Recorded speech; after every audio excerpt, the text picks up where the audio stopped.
He is Agriculture Development Commissioner in Chinese Embassy in Islamabad.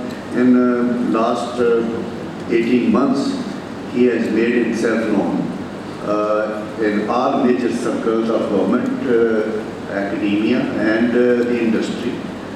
He is one of the most sought after person. He builds bridges between institutions, government to government projects, and also business to business projects. I've had the pleasure of working with him, and we have done quite a few useful and interesting interventions. I invite Dr. Wenliang to come to the dais. He is present here in person, and we want to hear from him. Thank you, Doctor. Well, thank you for the introduction from Dr. Ikram. I'm very glad to participate in this seminar organized by Pakistan Academy of Sciences. And the theme of this technical section is about the pandemic and the food security. So since I think Dr. Ikram had already talked a lot about the food security, and a lot of speakers before me has introduced the new technology which can help to improve the food security. So my talk today may be more focused on CPEC, the agricultural cooperation. So it might be more political but less technical and academic. So I think, so I hope that everyone will be interested and will not feel boring about it, because it's already past the lunchtime even in China, and also I know it's a little bit near the lunchtime in Pakistan. So please hang on that.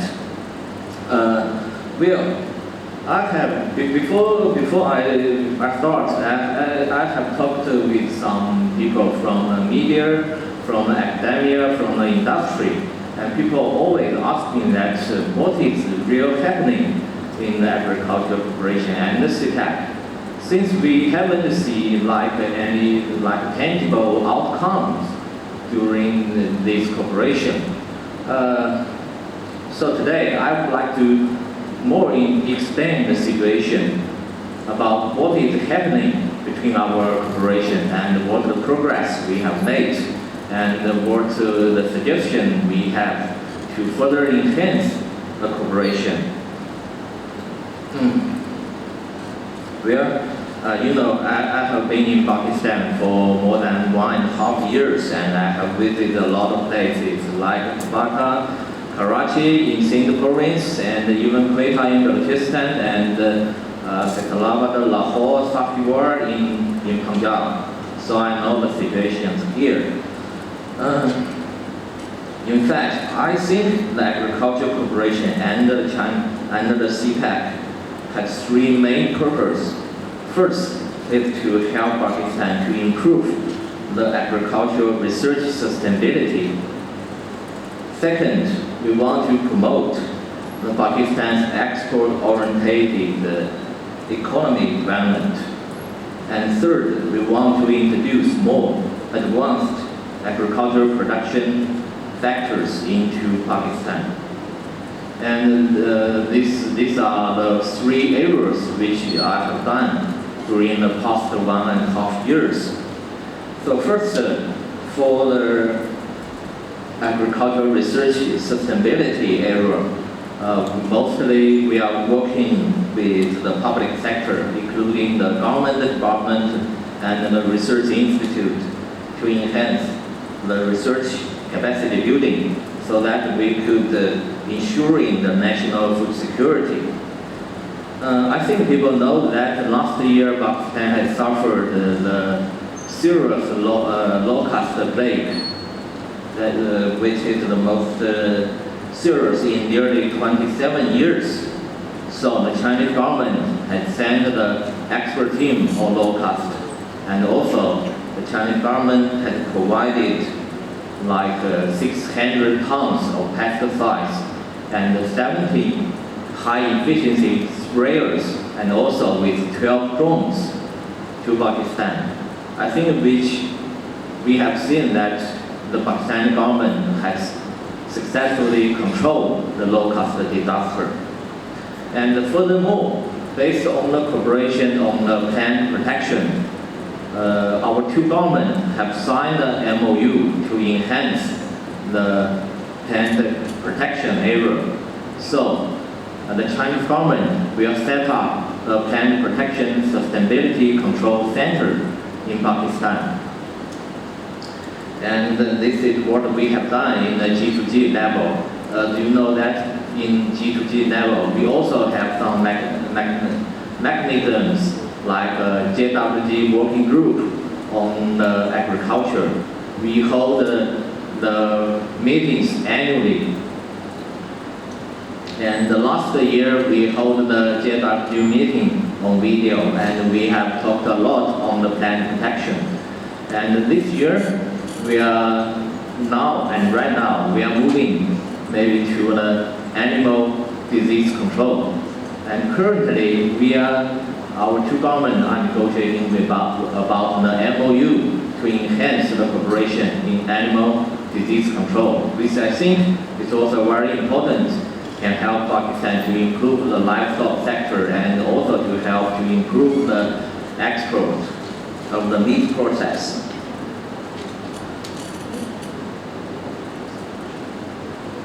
And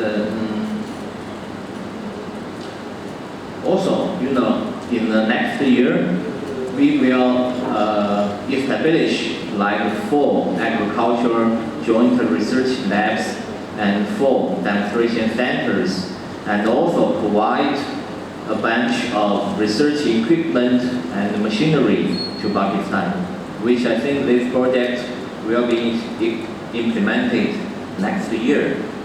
And furthermore, we have also provided a lot of training courses on bilateral and multilateral training courses. These days I have sent a lot of the nomination requests to the Honorable Vice Chancellors from the universities and the researching university to call for some nominations for the participants. So each year, normally the Chinese government will provide like more than 10 bilateral training courses specifically in agricultural area. And before the pandemic, all the participants from Pakistan can go to China to join that training course. And right now, we are holding the training course online.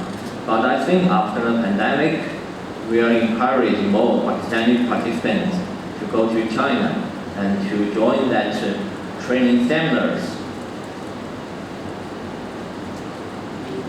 And also, the latest progress between our G2G cooperation is that we are planning to send the senior expert team to Pakistan maybe next year when the pandemic situation is better. And also we are considering to dispatch technical expert team to Pakistan and organize the trainings locally so that we could train more people, more technical and more farmers to spread the new technology. So moving to the second part, is about basically is about the agri-product export. We know that Pakistan's economy is based on the export-oriented economy, and the majority export is the agri-product. So what we want to do, we want to strengthen the cooperation in agricultural trade, and also we want to promote the value-add processing for those agri-products, so that we can help this product to match the international standards, so that you can have more market. Currently, during the last several months, we have helped more Pakistani rice traders to register in the General Administration of Customs of China. So currently, right now, there will be around like 30 or 40 more trade dealers can export rice to China. It's already registered. And Furthermore, our two countries is working on to sign more agri-product inspection and quarantine protocol. Because based on this protocol, Pakistani agri-product can be exported to China. Currently, there is just rice, mango, citrus, dry nuts, and honey, and maybe seafood can be exported to China. So we want more agri-products export to China. That means we should sign more protocols. So this year, I think our two governments will sign the protocols on onion. That means this year, onion can go into the Chinese market. And we are further moving on the protocols about the cherries, potatoes, and the dairy product, and even some more areas. So, by doing this, we are hoping that more Pakistani agri-product can export to China. And also, I always think that the meat product in Pakistan is the most potential in China market because we import a lot of meat product around the world. And the livestock sector in Pakistan, I know that we produce a lot of meat products, dairy products, so this is quite potential. So, but due to the food and mouth disease, those products are not allowed to export to China. So we are trying to build the food and mouth disease free zones so that this product can be exported to China.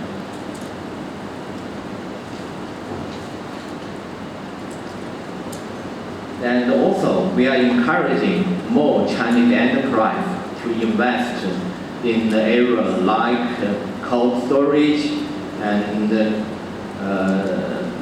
cold chain logistics and food processing.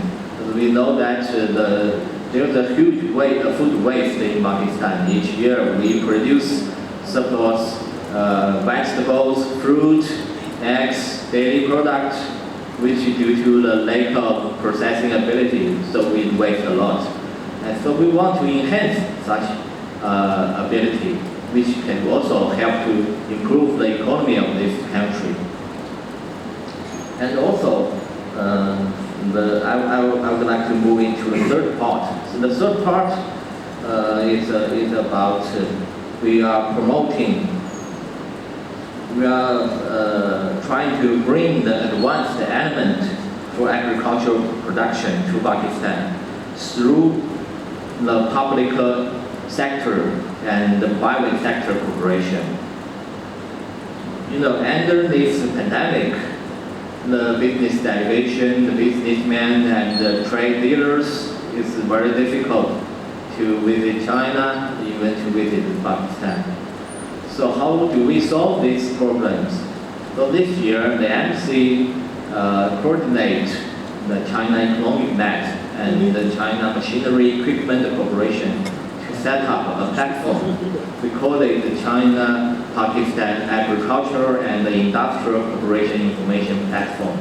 Our platform, the aim of our platform is to connect all the stakeholders from the government department, the research institutions, the associations, and the chambers, and even the enterprises between our two countries. We want to collect this group together to share each representative's idea and proposal so that we want to make a perfect match for each counterpart so that we could enhance the B2B cooperation. And since our platform was successfully launched in January 26 this year, we have held like 3 online seminars focusing on seedlings and livestock and fishery, and also about the food processing. And the food processing seminar we just held yesterday, and we cooperate with the KP government. We are focusing on the honey, on the teas, the dairy product, and the olives, which is, I think is quite potential in KP and also have huge market in China.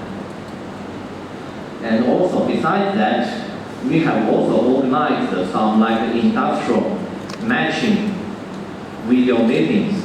We have, with the help from Dr. Ikra, we have organized the matching meeting on buffalo business and the sugarcane and also chili contract farming. You know, for buffalo, the Royal Group from China want to introduce the buffalo embryo technology to Pakistan, which can enhance the livestock, you know, by providing the quality and the best embryo for the buffalo genetic material, which can enhance the production of milk. And also, the Royal Group will also like to set up the milk and dairy product processing unit in Pakistan, as well as they will set up the food and mouth disease free zones. This is for the buffalo business.